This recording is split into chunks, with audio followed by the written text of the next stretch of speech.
The images in this video have been recreated and produced using AI technology to convey the atmosphere of that time more vividly.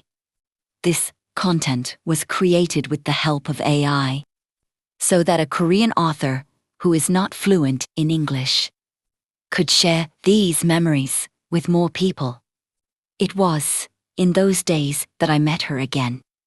There was no special proposal, no grand promise. We simply began seeing each other naturally. And as we dated in Seoul, our love deepened. Even after I moved into a rooftop room somewhere in Seoul, I visited her whenever I had a moment. Naroali were now stops. All of those scenes now remain as the young us. One day, through my uncle, I met my future father-in-law for the first time, and I bowed deeply in respect. But he did not accept my bow.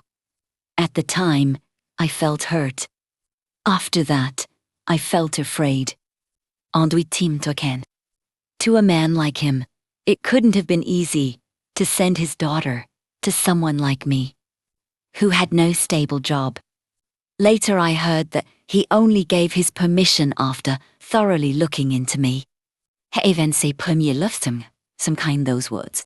I can read even more clearly the instinct of a father trying to protect his daughter. After the marriage, my father-in-law cherished me more than anyone.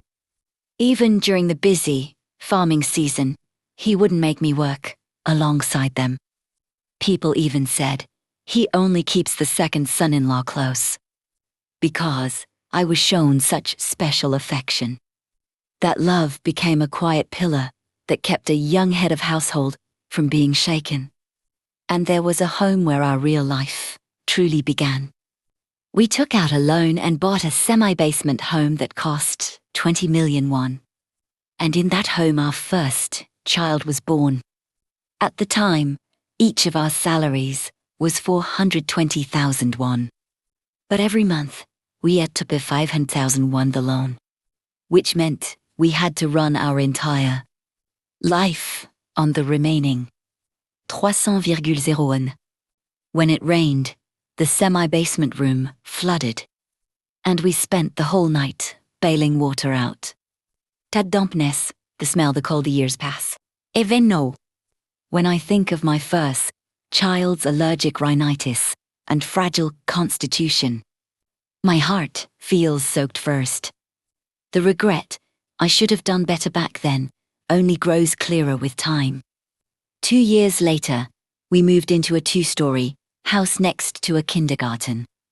Our first child was the one who stayed the latest at kindergarten, waiting for mom, the back of that little child waiting at such a young age still holds onto my heart even now.